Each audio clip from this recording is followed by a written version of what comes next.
ਪਹਿਲੀ ਗੱਲ ਜਦੋਂ ਦਾ ਮੈਂ ਟਰੈਕਟਰ ਲਿਆ ਮੈਂ ਸਮਝੋ ਮੈਂ ਟਰੈਕਟਰ ਤੇ ਪੈਸੇ ਪੂਰੇ ਕਰ ਲਏ। ਅੱਛਾ ਜੀ। भाई जी ये ट्रैक्टर दूसरे 510 नाल किधरे आसान है वाहना। अच्छा हाइड्रोलिक बहुत अच्छा है, ड्राफ्ट कंट्रोल है। अस्सलाम वालेकुम भाई जी। वालेकुम सलाम जी। पहले अपना तारफ करांदे चलो जी। जी सैफुल्ला मेरा नाम है जी।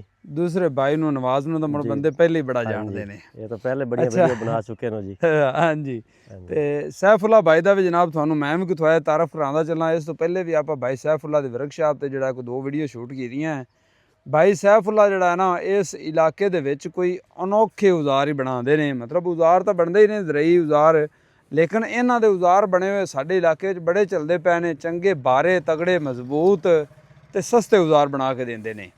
ते इन्हां दे बने हुए जिहड़े औजार ने उही जनाब अज वड्डी मशीन जिहड़ा है ना इहदे पिछे चलाते पे। ट्रैक्टर भी वड्डा हैगा, कुछ जानने इन्हां कोलों। अच्छा सैफुल्ला भाई, सब तो पहले तो सानू बिलारस ट्रैक्टर 820 दे बारे दसो।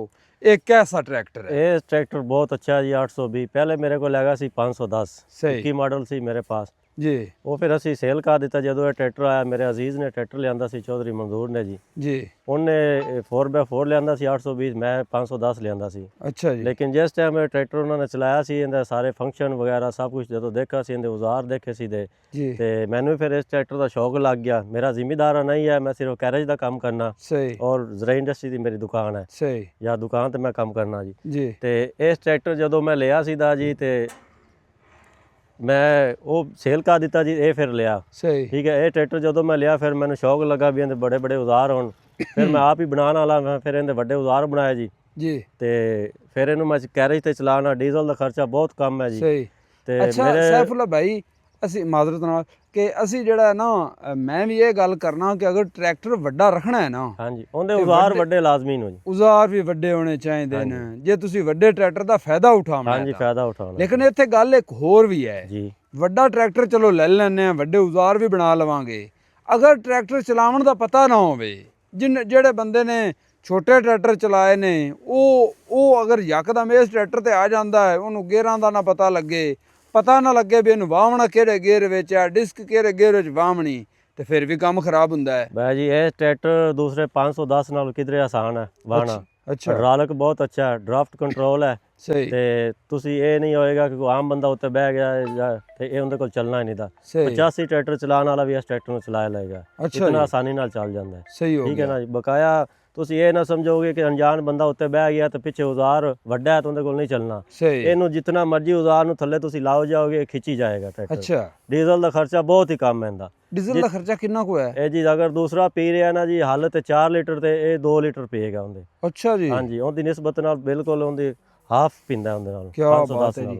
ਇਹਦੀਆਂ ਸੈਫੁੱਲਾ ਭਾਈ ਹੱਲਾਂ ਤੇ ਗੋਬਲਾਂ ਉਹ ਕਿੰਨੀਆਂ ਇਹਦੇ ਜੀ ਹੱਲਾਂ ਦੀ 26 ਤਵੀ ਨੂੰ ਜੀ ਠੀਕ ਹੈ। ਡਿਸਕਾਂ 26 ਤਵੇ 26 ਤਵੀ ਜੀ ਤੇ ਹੱਲਾਂ ਤੇ 19 ਫਾਲਾ ਟਿਲਰ ਹੈ ਜੀ। अच्छा 102 ਫਾਲਾ ਰੋਟਾਵੇਟਰ ਹੈ, 4 ਖੇਲੀਆਂ ਵਾਲਾ ਪਲਾਂਟਰ ਹੈ ਇਹਦਾ ठीक हो ਤੇ गया। 4 ਕੋਠੇ ਯਕਦਮ ਕੱਢਣ ਵਾਲੀ ਮੱਕੀ ਮਸ਼ੀਨ ਹੈ ਜੀ। ਅੱਛਾ ਤੁਸੀਂ ਸੈਫੁੱਲਾ ਭਾਈ ਜਾਣਦੇ ਹੋਗੇ ਕਿ ਆਪਣੇ ਜਿਹੜਾ ਮਸ਼ਹੂਰ ਟਰੈਕਟਰ ਨੇ ਨਾ ਜੀ ਉਹ ਕਿੱਲੇ ਤੇ ਜਦੋਂ ਆਪਾਂ ਪਹਿਲੇ ਗੇਅਰ ਵਿੱਚ ਲੋ ਵਿੱਚ ਚਲਾਣੇ ਆ ਨਾ ਰੂਟਰ ਤੇ 10 ਲੀਟਰ ਤੱਕ ਜਿਹੜਾ ਡੀਜ਼ਲ ਖਾ ਜਾਂਦਾ। ਨਹੀਂ ਜੀ ਇਹ ਰੋਟਰ 102 ਫਾਲੇ ਤੇ 4 ਲੀਟਰ 5 ਲੀਟਰ ਤੇ ਡੀਜ਼ਲ ਖਾ ਰਿਹਾ ਜੀ। ਕੀ ਬਾਤ ਹੈ ਜੀ। 4-5 ਲੀਟਰ 4-5 ਲੀਟਰ ਤੋਂ ਉੱਪਰ ਨਹੀਂ ਖਾ ਰਿਹਾ। ਠੀਕ ਹੋ ਗਿਆ। ਅਗਰ ਕਿਸੇ ਬੰਦੇ ਨੂੰ ਨਾ ਇਸ ਚੀਜ਼ ਦਾ ਮੁਤਮਿਨ ਹੋਵੇ ਤਾਂ ਮੈਂ ਕੈਨੀ ਬਣ ਕੇ ਚੈੱਕ ਕਰਵਾ ਦੇਵਾਂ 102 ਫਾਲੇ ਤੇ। ਕੀ ਬਾਤ ਹੈ। ਤੇ ਹੱਲਾਂ ਤੇ ਕੀ ਐਵਰੇਜ? ਹੱਲਾਂ ਤੇ 2.5 ਲੀਟਰ 3 ਲੀਟਰ ਪੀ ਰਿਹਾ ਏਕੜ ਤੇ। ਸਹੀ ਹੋ ਗਿਆ। 19 ਗੋਬਲ ਫਾਲੇ ਤੇ ਗੋਬਲ ਤੇ ਵੀ 4 ਲੀਟਰ ਪੀ ਰਿਹਾ। ਸਹੀ ਹੋ ਗਿਆ। ਹਾਂਜੀ ਤੇ ਇਹਦੇ ਤੇ ਥ੍ਰੈਸ਼ਰ ਵਗੈਰਾ ਵੀ ਚਲਾਉਂਦੇ ਹੋ? ਥ੍ਰੈਸ਼ਰ ਨਹੀਂ ਚਲਾਣੇ, ਚੌਪਰ ਚਲਾਣੇ। ਚਾਪਰ ਚਲਾਉਂਦੇ ਪਿਛਲੇ ਉਹ season ਚਾਪਰ ਤਾਂ ਮੁੜੋ ਉਹ ਥ੍ਰੈਸ਼ਰ ਨਾਲੋਂ ਵੀ ਔਖਾ ਹੁੰਦਾ ਹੈ। ਹਾਂਜੀ ਉਹ ਵੀ ਔਖਾ, ਲੇਕਿਨ ਉਹ ਅਗਰ ਦੂਸਰਾ ਟਰੈਕਟਰ ਪੀਂਦਾ ਸੀ ਨਾ ਟਰਾਲੀ ਤੇ 6 ਲੀਟਰ ਜੀ ਤੇ ਇਹ ਟਰਾਲੀ ਤੇ 3 ਲੀਟਰ ਪੀਂਦਾ ਸੀ ਜੀ। ਕੀ ਬਾਤ ਹੈ ਜੀ।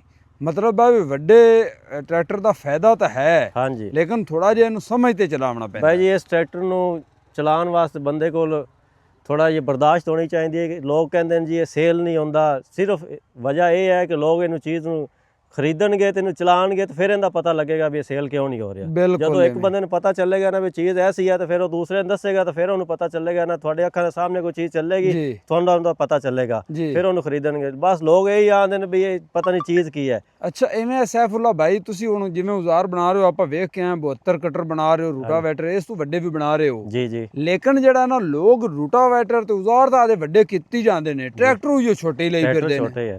ਇਹਨੇ ਵੱਡੇ ਔਜ਼ਾਰਾਂ ਵਾਸਤੇ ਟਰੈਕਟਰ ਵੀ ਵੱਡੇ ਹੋਣੇ ਚਾਹੀਦੇ ਨੇ। ਅਗਰ ਜ਼ਰਈ ਔਜ਼ਾਰ ਵੱਡਾ ਕਰ ਲੈਂਦੇ ਹੋ ਤਾਂ ਟਰੈਕਟਰ ਤੁਹਾਡਾ ਛੋਟਾ ਹੀ ਹੈ ਤੇ ਮੋਟਰ ਟਰੈਕਟਰ ਦਾ ਤੁਸੀਂ ਉਹਦਾ ਆਦੇ ਕੋਈ ਹੱਥੀਂ ਫਾਇਦਾ ਹੀ ਨੁਕਸਾਨ ਹੀ ਨਹੀਂ। ਕਰਨਾ ਹੈ ਨਾ ਹਾਂਜੀ ਜੀ। ਉਹ ਫਿਰ ਡੀਜ਼ਲ ਦਾ ਖਰਚਾ ਵੱਧਦਾ ਜੀ, ਡੀਜ਼ਲ ਦਾ ਖਰਚਾ ਡੀਜ਼ਲ ਦਾ ਵਧੇਗਾ। ਖਰਚਾ ਵਧੇਗਾ। ਤੁਸੀਂ ਔਜ਼ਾਰ ਮਗਰ ਉਹਦੇ ਵੱਡਾ ਕਰੋਗੇ ਉਹਦਾ ਡੀਜ਼ਲ ਦਾ ਖਰਚਾ ਵਧੇਗਾ। ਸਹੀ। ਤੁਸੀਂ ਅਗਰ ਉਹਦੇ ਅੱਗੇ ਮਸ਼ੀਨਰੀ ਵੱਡੀ ਲਗਾਉਂਦੇ ਤੇ ਟਰੈਕਟਰ ਵੱਡਾ ਲਗਾਉਂਦੇ ਤੇ ਤੁਹਾਡੇ ਉਹ ਜੋ ਉਹਦਾ ਖਰਚਾ ਬਹੁਤ ਕਮ ਹੋ ਜਾਏਗਾ। ਸਹੀ ਹੋ ਗਿਆ। ਇਹ ਨਾਲੇ ਨਾ ਇੱਕ ਹੋਰ ਸੈਫੁੱਲਾ ਭਾਈ ਮੈਂ ਇੱਥੇ ਐਡ ਕਰਸਾਂ ਵੀ ਬਿਲਾਰਸ ਟਰੈਕਟਰ ਵੈਸੇ ਲੈਣਾ ਨਾ ਹੁਣ ਇਸ ਟਾਈਮ ਹੋਰ ਵੀ ਸੌਖਾ ਹੋ ਗਿਆ ਹੈ। ਹਾਂਜੀ ਇੱਕ ਤਾਂ 5 ਲੱਖ ਰੁਪਏ ਉਹਨਾਂ ਕੀਮਤ ਘਟਾ ਦਿੱਤੀ ਹੈ। ਡਿਸਕਾਊਂਟ 5 ਲੱਖ ਰੁਪਏ ਔਰ UBL ਬੈਂਕ ਦੇ ਰਿਹਾ ਹੈ। ਹਾਂ ਯੂਬੀ ਕਿਸੇ ਕੋਈ ਜ਼ਮੀਨ ਬਲਾਜ ਕਰਨ ਦੀ ਵੀ ਕੋਈ ਜ਼ਰੂਰਤ ਨਹੀਂ ਹੈਗੀ ਦੀ। ਠੀਕ ਹੈ ਨਾ, ਸਿਰਫ 2 ਗਵਾਹ ਲੈਣਗੇ, ਤੁਹਾਡੀ ਸ਼ਨਾਖਤੀ ਕਾਰਡ ਦੀ ਫੋਟੋ ਸ਼ਨਾਖਤੀ ਕਾਰਡ ਲੈਣਗੇ, ਉਦੋਂ 2 ਹਾਂਜੀ ਸ਼ਖਸੀ ਜ਼ਮਾਨਤ ਤੇ ਬਗੈਰ ਸੂਦ ਤੋਂ। ਹਾਂਜੀ ਬਗੈਰ ਸੂਦ ਤੋਂ ਜੀ। ਅੱਛਾ ਇਹ ਤੁਸੀਂ ਕਿੰਨੇ ਦਾ ਲਿਆ ਸੀ ਉਸ ਜੀ? ਟਾਈਮ ਮੈਂ ਲਿਆ ਸੀ ਦਾ 78 ਲੱਖ ਦਾ। ਅੱਛਾ। ਹਾਂਜੀ ਤੇ ਇਸ ਟਾਈਮ ਇਹਦੀ ਤਕਰੀਬਨ ਕੀ ਪ੍ਰਾਈਸ ਹੈ? ਇਹਦੀ ਪ੍ਰਾਈਸ ਉਹੀ ਚੱਲ ਰਹੀ ਹੈ 78 ਲੱਖ ਰੁਪਏ, ਲੇਕਿਨ ਅਗਰ ਬੈਂਕ ਤੋਂ ਤੁਸੀਂ ਲਵੋਗੇ ਤਾਂ ਫਿਰ 5 ਲੱਖ ਰੁਪਏ ਡਿਸਕਾਊਂਟ ਹੈ, 73 ਲੱਖ ਰੁਪਏ ਦਾ ਤੁਹਾਨੂੰ ਮਿਲੇਗਾ। ਅੱਛਾ ਹਾਂਜੀ ਕੀ ਬਾਤ ਹੈ ਜੀ। ਅੱਛਾ ਵੈਸੇ ਬਾਕੀ ਟਰੈਕਟਰਾਂ ਨਾਲੋਂ ਤੁਸੀਂ ਇਹਦੀਆਂ ਕੀ ਚੀਜ਼ਾਂ ਜ਼ਿਆਦਾ ਸਮਝਦੇ ਹੋ ਚੰਗੀਆਂ ਨੇ? ਇੰਜਨ ਤਗੜਾ ਹੈਗਾ? ਇਹਦਾ ਇੰਜਨ ਬਹੁਤ ਤਕੜਾ ਹੈ ਜੀ। ਹਾਂਜੀ ਲੋਡ ਆਉਂਦਾ ਹੀ ਨਹੀਂ, RPM ਨਹੀਂ ਤੋੜ ਰਿਹਾ। ਠੀਕ ਹੈ, ਸਲੀਪਿੰਗ ਨਹੀਂ ਹੈ ਟਰੈਕਟਰ ਨੂੰ। ਮੈਨੂੰ 3 ਸਾਲ ਹੋ ਗਏ ਚਲਾ ਰਿਹਾ, ਹਾਲੇ ਤੱਕ ਟਾਇਰ ਇਸ ਤਰ੍ਹਾਂ ਖੜੇ ਨੇ ਜਿਵੇਂ ਨਵੇਂ ਨੂੰ। ਠੀਕ ਹੋ ਸਲਿੱਪ ਗਿਆ। ਨਹੀਂ ਹੈਗੀ ਇਹਦੀ। ਸਹੀ ਹੋ ਗਿਆ। ਤੇ ਮੈਂ ਇਹਦੇ ਤੋਂ ਮਾਸ਼ਾਅੱਲਾ ਰੋਜ਼ੀ ਵੀ ਬਹੁਤ ਕਮਾ ਰਿਹਾ। ਮਾਸ਼ਾਅੱਲਾ। ਠੀਕ ਹੈ, ਤੇ ਮਸ਼ੀਨਰੀ ਵੀ ਬਹੁਤ ਵੱਡੀ ਹੈ। ਤੇ ਪਹਿਲੀ ਗੱਲ ਜਦੋਂ ਦਾ ਮੈਂ ਟਰੈਕਟਰ ਲਿਆ ਮੈਂ ਸਮਝੋ ਮੈਂ ਟਰੈਕਟਰ ਦੇ ਪੈਸੇ ਪੂਰੇ ਕਰ ਲਏ। ਅੱਛਾ ਜੀ। 3 ਸਾਲ ਦੇ ਵਿੱਚ। ਸਹੀ ਹੋ ਗਿਆ। ਕੀ ਬਾਤ ਹੈ ਜੀ। ਮਾਸ਼ਾਅੱਲਾ। ਅੱਲਾਹ ਤਾਲਾ ਹੋਰ ਬਰਕਤ ਪਾਵੇ ਜੀ। ਆਮੀਨ ਜੀ ਆਮੀਨ। ਤੇ ਬਾਕੀ ਇਹਦੇ ਸਾਰੇ ਹਿੱਸੇ ਹਾਲੇ ਤੱਕ ਸਾਰਾ ਕੁਝ ਸਾਰਾ ਚੱਲ ਰਹੀ ਹੈ। ਜਰਮਨੀ ਚੱਲ ਰਿਹਾ। ਤੇ ਆ ਹੁਣ ਅਸੀਂ ਮੱਕੀ ਵਾਲਾ ਪਿਛਲੇ ਸੀਜ਼ਨ ਅਸੀਂ ਤਕਰੀਬਨ 800 ਕਿੱਲਾ ਮੱਕੀ ਲਾਈ ਹੈ ਇਹਦੇ ਨਾਲ ਜੀ। ਅੱਛਾ ਜੀ। ਤੇ ਇਸ ਵਾਰੀ ਫਿਰ ਸਾਡਾ ਸੀਜ਼ਨ ਸਟਾਰਟ ਹੈ ਹੁਣ ਫਿਰ ਅਸੀਂ ਲਗਾ ਰਹੇ ਇਨਸ਼ਾਅੱਲਾ। 3-4 ਦਿਨ ਤੋਂ ਸ਼ੁਰੂ ਕੀਤੀ ਹੋਈ ਹੈ। ਸਹੀ। ਪਹਿਲੇ ਅਸੀਂ ਆਲੂ ਬੀਜਦੇ ਰਹੇ, ਆਲੂ ਤੋਂ ਫਾਰਗ ਹੋਏ। ਸੈਫੁੱਲਾ ਭਾਈ ਬੜੀ ਤੁਹਾਡੀ ਹਿੰਮਤ ਹੈ ਯਾਰ ਵੀ ਤੁਸੀਂ ਨਾਲ ਇਹ ਕੈਰੀ ਦਾ ਕੰਮ ਵੀ ਕਰ ਰਹੇ ਹੋ, ਆਦੀ ਵਰਕਸ਼ਾਪ ਵੀ ਜਿਹੜਾ ਚਲਾ ਰਹੇ ਹੋ। ਬਸ ਇਹ ਅੱਲਾਹ ਪਾਕ ਦਾ ਨਿਜ਼ਾਮ ਹੈ, ਅੱਲਾਹ ਪਾਕ ਨੇ ਨਿਜ਼ਾਮ ਚਲਾਇਆ। ਅੱਛਾ ਮੈਂ ਨਾ ਤੁਹਾਡੇ ਵਰਕਸ਼ਾਪ ਤੇ ਵੀ ਦੇਖਿਆ ਜਿਹੜੇ ਤੁਹਾਡੇ ਜ਼ਰੀਏ ਔਜ਼ਾਰ ਬਣੇ ਹੋਏ ਨੇ ਉਹ ਤੁਸੀਂ ਜਿਹੜਾ ਨਾ ਬੜੇ ਯਾਰ ਬਾੜੇ ਤਗੜੇ ਤੇ ਬੜਾ ਜਿਹੜਾ ਨਾ ਐਵੇਂ ਲੱਗਦਾ ਵੀ ਇੰਜ ਜਿਵੇਂ ਹਰ ਕੰਮ ਇੰਜ ਬੰਦਾ ਸ਼ੌਕ ਨਾਲ ਕਰਦਾ। ਬਾਈ ਜੀ ਸ਼ੌਕ ਨਾਲ ਕਰਾਂਗੇ, ਇਮਾਨਦਾਰੀ ਨਾਲ ਕਰਾਂਗੇ। ਠੀਕ ਹੈ ਨਾ, ਸਭ ਤੋਂ ਵੱਡੀ ਗੱਲ ਇਹ ਕਿ ਤੁਹਾਡਾ ਈਮਾਨ। ਅਗਰ ਤੁਸੀਂ ਜਿਸ ਬੰਦੇ ਕੋਲ ਜਿਹੜੀ ਚੀਜ਼ ਦੇ ਤੁਸੀਂ ਪੈਸੇ ਲੈ ਰਹੇ ਹੋ ਤੁਸੀਂ ਉਹ ਨਹੀਂ ਲਗਾਣੀ ਤਾਂ ਫਿਰ ਸਮਝੋ ਤੁਸੀਂ ਬੇਈਮਾਨੀ ਦਾ ਰਿਜ਼ਕ ਕਮਾ ਰਹੇ ਨੇ ਜੀ। ਸਭ ਤੋਂ ਪਹਿਲੇ ਤੁਹਾਡਾ ਈਮਾਨ ਮਜ਼ਬੂਤ ਹੋਣਾ ਚਾਹੀਦਾ। ਸਹੀ ਗੱਲ ਹੈ। ਜਦੋਂ ਤੱਕ ਤੁਹਾਡਾ ਈਮਾਨ ਮਜ਼ਬੂਤ ਨਹੀਂ ਹੋਏਗਾ ਫਿਰ ਤੁਹਾਡੀ ਕਾਮਯਾਬੀ ਨਹੀਂ ਹੈਗੀ। ਬਿਲਕੁਲ। ਅੱਲਾਹ ਪਾਕ ਦਾ ਬੜਾ ਸ਼ੁਕਰ ਹੈ ਕਿ ਅੱਲਾਹ ਪਾਕ ਨੇ ਬੜਾ ਨਵਾਜ਼ਾ ਹੋਇਆ ਜੀ। ਸਹੀ। ਹਾਂਜੀ ਸੈਫੁੱਲਾ ਭਾਈ ਇਹ ਰੂਟਰ ਜਿਹੜਾ 72 ਕਟਰ ਬਣਾ ਰਿਹਾ ਸੀ ਤੁਸੀਂ ਇਹ ਕਿੰਨੇ ਦਾ ਹੁਣ ਬਣਾ ਕੇ ਦੇ ਰਹੇ ਹੋ? ਇਹ ਜੀ ਅਸੀਂ 72 ਕਟਰ ਰੂਟਰ ਦੇ ਰਹੇ 4,20,000 ਰੁਪਏ ਦਾ। ਤੇ ਇਹਦੀ ਗਾਰੰਟੀ ਕਿੰਨੇ ਦੇ ਰਹੇ ਹੋ? Guarantee 2 season. 2 ਸੀਜ਼ਨ। ਹਾਂਜੀ ਹਰ ਚੀਜ਼ ਦੀ 2 ਸੀਜ਼ਨ ਗਾਰੰਟੀ ਹੈ। ਗਰਾਰੀ ਬੈਰਿੰਗ ਹਰ ਚੀਜ਼ ਦੀ। ਉਹਦੇ ਬੜੇ ਵੱਡੇ ਬੈਰਿੰਗ ਪੈ ਰਹੇ 63-13 ਦੇ ਬੈਰਿੰਗ ਪੈ ਰਹੇ ਨੇ ਤੇ 63-13 ਦਾ ਅੰਡੇ ਵਿੱਚ ਪੈ ਰਹੀ ਹੈ ਵੱਡਾ ਬੈਰਿੰਗ ਜੀ। ਇਹ ਮੈਂ ਵੇਖਦਾ ਪਿਆ ਸੀ ਬੈਰਿੰਗ ਵੀ ਤੁਸੀਂ ਬੜੇ ਵੱਡੇ ਪਾਏ ਹੈ। ਹਾਂਜੀ ਫਿਰ ਸੀਲਾਂ ਵੀ ਵੱਡੀਆਂ ਨੇ, ਫਿਰ ਜਿਹੜਾ ਕਰਾਸ ਹੈਗਾ ਉਹ ਵਲੈਤੀ ਤੁਸੀਂ ਲਾ ਰਹੇ ਹੋ। ਕਰਾਸ ਹੈ ਜੀ। ਤੇ ਇਹ ਬੜੀ ਚੰਗੀ ਗੱਲ ਹੈ ਜੀ। ਤੇ ਜ਼ਿਮੀਦਾਰ ਨੂੰ ਵੀ 12 ਰੂਟਾਵਾਟਰ ਚੀਜ਼ ਜੀ ਔਜ਼ਾਰ ਇਸ ਤਰ੍ਹਾਂ ਤੋਂ ਬਣਾਈਦਾ ਹੈ ਕਿ ਚੀਜ਼ ਜਦੋਂ ਟਰੈਕਟਰ ਦੇ ਮਗਰ ਹੁੰਦਾ ਹੈ ਨਾ ਫਿਰ ਉਹਦੀ ਵਾਈਬ੍ਰੇਸ਼ਨ ਨਹੀਂ ਹੁੰਦੀ। ਸਹੀ। ਰੂਟਾਵਾਟਰ ਤੁਸੀਂ ਹਲਕਾ ਬਣਾ ਲੈ ਸੋ ਭਾਵੇਂ ਜਿੰਨਾ ਮਰਜ਼ੀ ਅਸੀਂ ਅਗਰ ਮਟੀਰੀਅਲ ਤੇ ਹੌਲਾ ਹੋਏਗਾ ਫਿਰ ਪਿੱਛੇ ਵਾਈਬ੍ਰੇਸ਼ਨ ਕਰੇਗਾ। ਠੀਕ ਹੋ ਗਿਆ। ਇਹ ਇਸ ਗੱਲੋਂ ਹਰ ਚੀਜ਼ ਮਟੀਰੀਅਲ ਅੱਛੀ ਲਾਏंगे ਕਿ ਟਰੈਕਟਰ ਦੇ ਪਿੱਛੇ ਵਾਈਬ੍ਰੇਸ਼ਨ ਨਹੀਂ ਹੁੰਦੀ। ਸਹੀ। ਅੱਛਾ ਸੈਫੁੱਲਾ ਭਾਈ ਲਾਸਟ ਮੇਰਾ ਸਵਾਲ ਇਹ ਹੈ ਕਿ ਜਿਹੜੇ ਦੋਸਤ ਬਿਲਾਰਸ ਟਰੈਕਟਰ ਖਰੀਦ ਰਹੇ ਨੇ ਜਾਂ ਇਹਦੇ ਨਾਲ ਦਾ ਵੀ ਕੋਈ ਟਰੈਕਟਰ ਕਈਆਂ ਦੋਸਤਾਂ ਨੇ ਖਰੀਦੇ ਨੇ ਉਹਨਾਂ ਨੂੰ ਤੁਸੀਂ ਇਹਦੀ ਕੋਈ ਇhtiyat ਦੱਸਣਾ ਚਾਹੋ ਜਾਂ ਇਹਦੀ ਲਾਈਫ ਵਾਸਤੇ ਕੋਈ ਟ੍ਰਿਕ ਦੇਣਾ ਚਾਹੋ? ਲਾਈਫ ਵਾਸਤੇ ਸਭ ਤੋਂ ਪਹਿਲੇ ਤਾਂ ਮਸ਼ੀਨਰੀ ਜਿਹੜੀ ਵੀ ਹੈ ਉਹਦੀ ਹਿਫਾਜ਼ਤ। ਹਾਂਜੀ ਹਿਫਾਜ਼ਤ ਹੁੰਦੀ ਲਾਜ਼ਮੀ ਹੈ। ਜਦੋਂ ਤੁਸੀਂ ਚੀਜ਼ ਦੀ ਹਿਫਾਜ਼ਤ ਕੇਅਰ ਨਹੀਂ ਕਰੋਗੇ ਨਾ ਚਾਹੇ ਉਹ ਚੀਜ਼ ਤੁਸੀਂ ਜਿੰਨੀ ਮਰਜ਼ੀ ਮਹਿੰਗੀ ਲਾਓਗੇ ਫਿਰ ਉਹਦੀ ਉਹ ਕੁਆਲਿਟੀ ਨਹੀਂ ਰਹਿ ਜਾਂਦੀ ਜੀ। ਮਿਆਰ ਨਹੀਂ ਮਿਆਦ ਨਹੀਂ ਰਹਿੰਦੀ ਫਿਰ। ਠੀਕ ਹੋ ਗਿਆ। ਤੇ ਮਾਸ਼ਾਅੱਲਾ ਚੀਜ਼ ਲਈ ਹੋਈ ਹੈ ਜੀ, ਇਹਦੀ ਹਿਫਾਜ਼ਤ ਕਰਿੰਦੀ ਹੈ। ਮਤਲਬ ਸੈਫੁੱਲਾ ਭਾਈ ਇਹ ਹੀ ਹੈ ਕਿ ਇੰਜਨ ਦਾ ਆਇਲ ਟਾਈਮ ਨਾਲ ਬਦਲਿਆ ਜਾਵੇ, ਤੇਲ ਪਾਣੀ ਦਾ ਖਿਆਲ ਰੱਖਿਆ ਜਾਵੇ। ਦੂਸਰੇ ਟਰੈਕਟਰ ਨਾਲੋਂ ਜੀ ਇੰਜਨ ਦਾ ਕੋਈ ਲੇਟ ਵੀ ਹੋ ਜਾਵੇ ਨਾ ਇਹ ਬਰਦਾਸ਼ਤ ਕਰਦਾ ਹੈ। ਅੱਛਾ। ਹਾਂਜੀ ਅਗਰ ਦੂਸਰਾ ਤੁਸੀਂ 200 ਘੰਟਾ ਚਲਾਉਂਦੇ ਨੇ ਤੁਸੀਂ 300 ਘੰਟਾ ਵੀ ਚਲਾ ਲਓ ਤਾਂ ਵੀ ਇਹਨੂੰ ਕੋਈ ਪ੍ਰੋਬਲਮ ਨਹੀਂ। ਅੱਛਾ ਇਹ ਇਹਦੇ ਇੰਜਨ ਵਿੱਚ ਆਇਲ ਕਿੰਨਾ ਪੈਂਦਾ ਹੈ? ਇਹਦੇ ਇੰਜਨ 13 ਲੀਟਰ ਅਸੀਂ ਪਾ ਰਹੇ। ਠੀਕ ਹੋ ਗਿਆ। ਤੇ ਕਿੰਨੇ ਤਕਰੀਬਨ ਘੰਟਿਆਂ ਦੇ ਤਬਦੀਲ ਅਸੀਂ ਤਕਰੀਬਨ 300-400 ਘੰਟਾ ਚਲਾ ਲੈਣੇ ਜੀ, ਓਵਰ ਚਲਾ ਲੈਣੇ। ਅੱਛਾ। ਹਾਂਜੀ ਲੇਕਿਨ ਇਹਨੂੰ ਮਹਿਸੂਸ ਨਹੀਂ ਹੁੰਦਾ ਕਿਉਂਕਿ ਆਇਲ ਕੂਲਰ ਵਗੈਰਾ ਲੱਗਾ ਹੋਇਆ ਹੈ। ਹਾਂਜੀ ਤੇ ਇੱਕ ਟਰੈਕਟਰ ਲੋਡ ਲੈ ਕੇ ਚੱਲਦਾ ਨਹੀਂ, ਲੋਡ ਨਹੀਂ ਲੈਂਦਾ ਜੀ। ਇਸ ਵਜ੍ਹਾ ਤੋਂ ਜਿਹੜਾ ਨਾ ਇਹਨੂੰ ਐਡਾ ਮਹਿਸੂਸ ਹੀ ਕੋਈ ਨਹੀਂ। ਗਰਮੀ ਤਾਂ ਕਰਦਾ ਹੀ ਨਹੀਂ ਜੀ। ਸਹੀ। ਹਾਂਜੀ ਚਲੋ ਸੈਫੁੱਲਾ ਭਾਈ ਬਹੁਤ ਸ਼ੁਕਰੀਆ ਤੁਹਾਡਾ, ਤੁਸੀਂ ਇਹ ਟਰੈਕਟਰ ਦੇ ਬਾਰੇ ਵੀ ਕੁਝ ਦੱਸਿਆ। ਔਰ ਮੈਂ ਤਾਂ ਜੀ ਜ਼ਿਮੀਦਾਰ ਭਰਾਵਾਂ ਨੂੰ ਔਰ ਜਿਹੜਾ ਵੀ ਕੋਈ ਦੋਸਤ ਹੈ ਉਹਨੂੰ ਇਹ ਰਾਏ ਦੇਵਾਂਗਾ ਤੁਸੀਂ 820 ਲਓ, ਤੁਹਾਨੂੰ ਪਤਾ ਚੱਲੇ ਵੀ ਕੀ ਚੀਜ਼ ਹੈ।